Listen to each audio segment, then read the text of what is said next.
Do you know what, they were fantastic times and a mixed bag. You know, we had some big losses in key moments in that particular time that, you know, in hindsight you wouldn't change now in some respects, because it gave us that experience of understanding what a big game's like, and you can only get those experience by playing in big games and understanding how painful that is, you know, by losing. That sort of gave us that experience and understanding of how we can control games and sort of enjoying the win and getting to a World Cup final and obviously how to play in a World Cup final and win. You know, 03 was a unique period of time because never in my playing days, you know, have I ever sort of recaptured that feeling that we had then. You know, we had it at Leicester as a side from 98 to 2002, 2003. And I think because the majority of the nucleus of that England side at the time were Leicester based as well, that had a big impact on how we played. You know, the coaches, you know, Phil Larder was a defence coach at Leicester. He came to England. And we just built an absolute belief that, you know, we were going to be the #1 team in the world. We were going to train as hard as we could. We were going to prepare and be the fittest team in the world. And come World Cup 2003, we wanted to be the #1 side in the world, and ultimately spent 4 years building up to that, and we achieved it prior to the tournament. So the unique position we were in, which I was never in again in the other 2 World Cups, was that we knew we were the best side in the world because we'd beaten Australia, South Africa, New Zealand at home. We'd won the Six Nations, in fact the Grand Slam. We'd gone away that summer, beating Australia, South Africa, New Zealand away. So confidence, you know, was just through the roof, and it was a unique time. And I can't remember the stats, but you know, the number of games that we won on the bounce, you know, you never felt you'd lose. It didn't matter where you were, who you were playing against, you never felt you'd lose, because you could look around the team and know that you had the capability to deliver with the personnel that you had in that side. To win that Grand Slam was huge for us.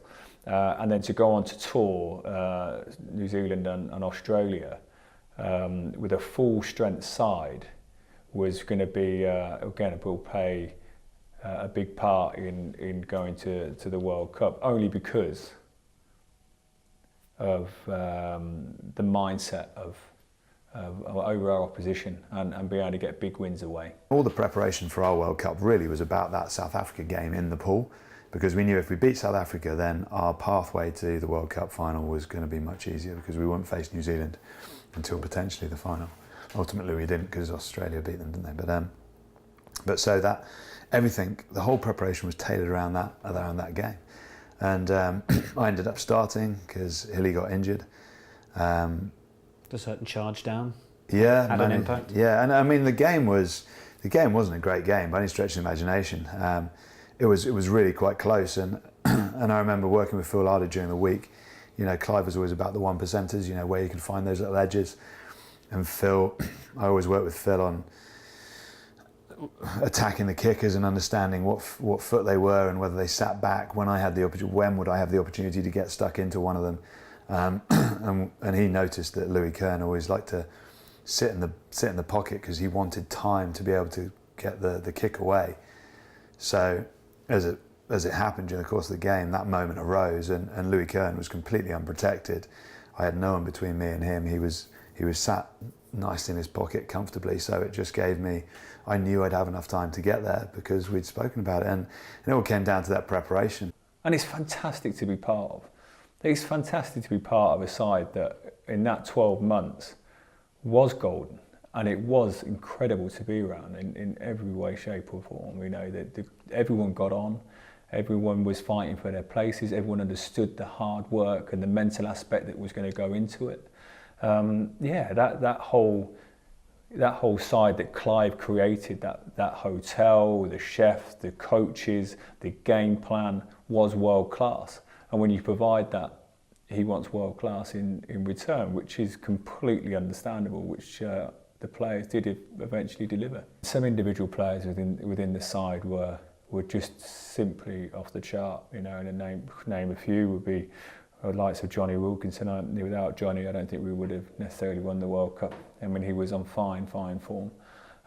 Great leadership within, well, obviously Johnson, but other leaders, you know, Delalio, Matt Dawson, Will Greenwoods, you know, people that are, you know, stalwarts of the side that, you know, led us well. And there's a lot of unsung heroes in that side, and we work very well together. Fast forwarding then to November the 22nd, 2003, 14-all at full time, 17-all into extra time. Jonny drops the goal.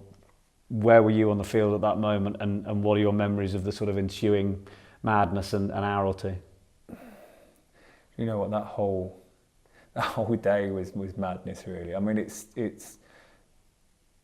can imagine just arriving in your dream. You know that your dream was to win a World Cup. Your dream was to play in a World Cup, and you're at the World Cup final. You know, with the possibilities to win it, and you've been selected to play in it. You know, that it all becomes a bit reality, and you're walking around that the pitch and trying to take in the atmosphere, and it's showing all the past World Cups on a big screen, and everyone's in good form. Everyone's flown in around the world via different places for one night.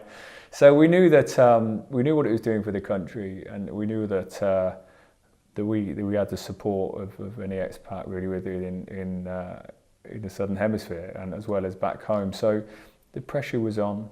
For me, the hardest thing was being on the bench. So I'd played, Hilly was injured, so I played South Africa.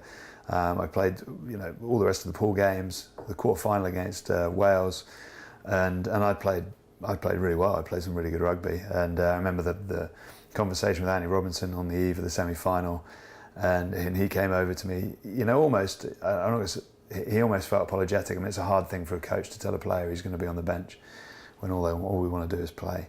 But I always knew how good Hilly was, and I had no, you know, ego to say that, you know, you have to pick me over him. But I just thought I'd done a good job, and I had. So I was happy with that. I was like, mate, look, fair enough. You go with Hilly. He's a quality player. But then come the final, all you want to do, no one wants to be on the bench, because it's like preparing for a big meeting or a presentation. You know, the anxiety when you're building up for it, as soon as you're in it, it's fine. You're doing what you know, and it's easy. So being on the bench is all about anxiety.